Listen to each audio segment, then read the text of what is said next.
Hey everyone, this is Sacredforce, and we are going to learn how to improve our Counterspark experience in Rise of the Ronin. It is one of the core mechanics that allows a player to defend himself from any attack with a parry. Parrying enemy attacks will protect our stamina, also known as ki, while reducing enemy's ki. Sounds familiar, but in this game, Counterspark offers several ways to operate, thanks to many different functions that contribute to the parry game, such as how Counterspark varies with every combat styles in terms of speed and utility, and how different approaches opens up to different playstyles that involve blocking and evading attacks. We also get to know new tricks that can greatly improve our parry game, especially for many challenging bosses. By mastering Counterspark, we can overcome many bosses by countering any attack patterns and exploiting their opening, pushing that parry game to its limit for intense combat. Before that, we need to learn our enemy first. What I mean by that is by getting familiar with the AIs, like how they start their attacks or combo pattern, and knowing when it is our turn to attack. It is a valuable step to learn your enemy, since it is what will allow you to learn how to parry their attacks with precision and seize their opening.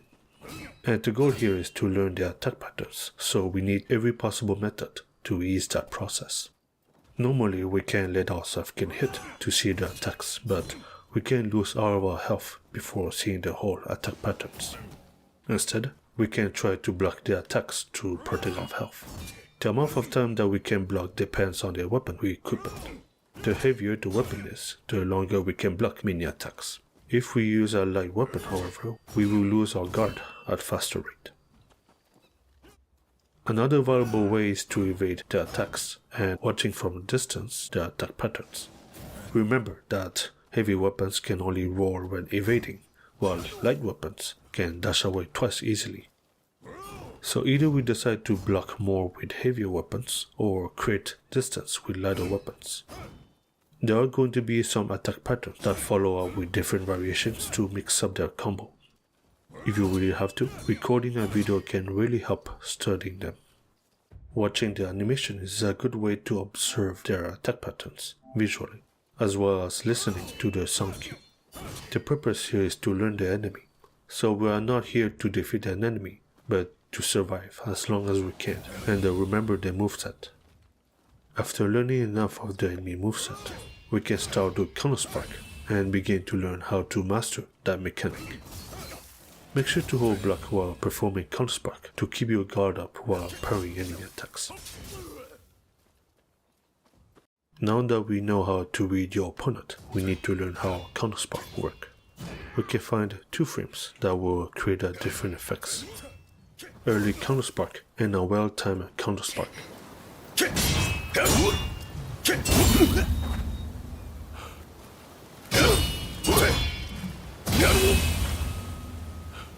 Early Counterspark is less effective than a well-timed Counterspark. This will happen when we parry too soon, as we can see with a smaller sparkling, and the sound effect being lower than usually. The difference is more noticeable when using a shinobi type compared to other style types. An early Counterspark will cause the enemy to be less panic, with a very short duration. As for well-timed Counterspark, they will be in panic for much longer. The duration should be similar to a successful Counterspark in advantage. I recommend reading this description for proper detail. It is what makes a combat style difficult to use with shinobi type, like Hayabusa and Gike style, with the user being at disadvantage against everything. In exchange for such risk, a well-timed Counterspark can easily dominate every enemy, regardless of their weapons. Every combat style has unique functions with Counterspark, from being able to Counterspark twice to having a follow-up counterattack after a successful Counterspark. We can look at the description to learn how Counterspark works with each combat style. Most importantly, they all have different parry windows from each other.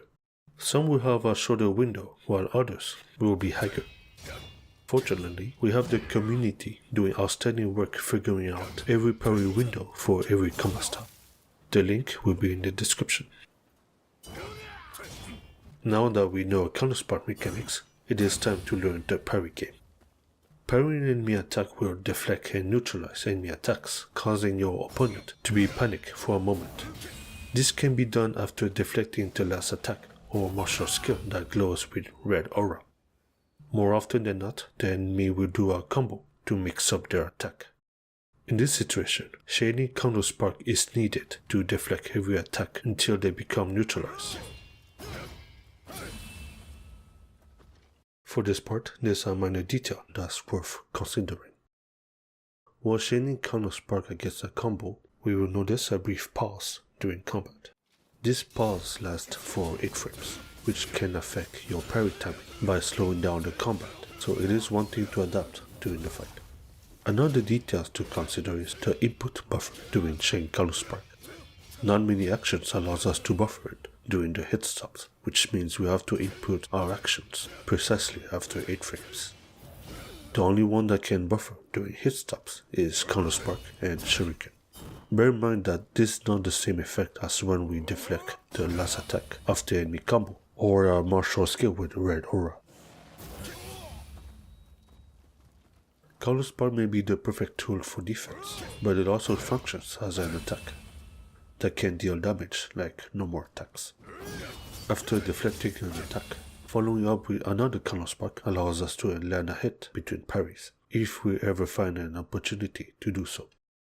It is a good way to remain aggressive during the fight while filling the blood gauge, having extra ki ready to regenerate more often. Some combat styles may excel highly in this situation, especially with those that can Counterspark twice or possess 2 attacks window.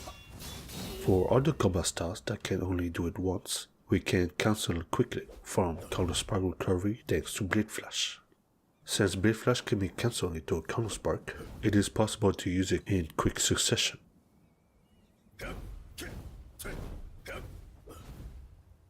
Finally, combat styles that do not have an attack window can use a Shuriken to replicate a hit between parries.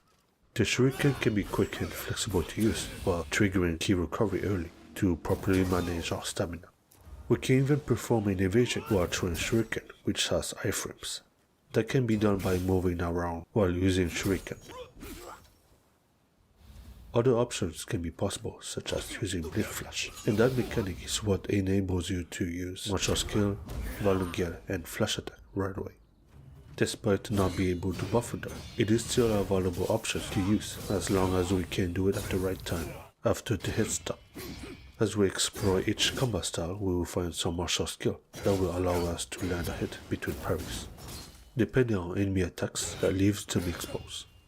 Using martial skill that are quick can easily accomplish that purpose. Not only can they be used for offense, but they can also be used for defense.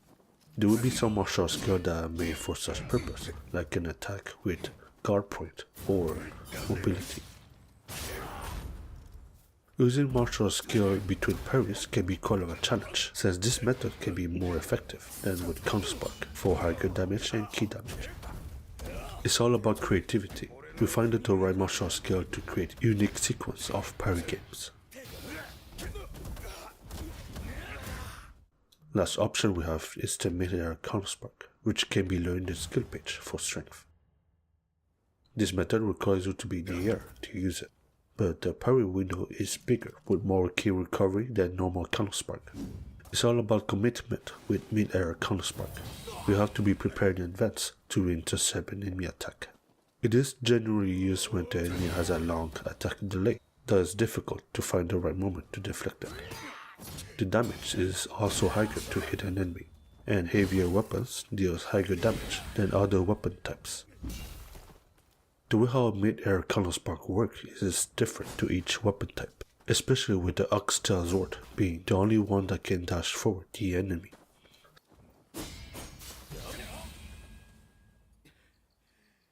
After deflecting an attack in the air, we can use ranged weapons like Shuriken and handgun to hit between parries. Remember that it is not the same as parrying martial skill and last attacks, which bring us to the ground right after.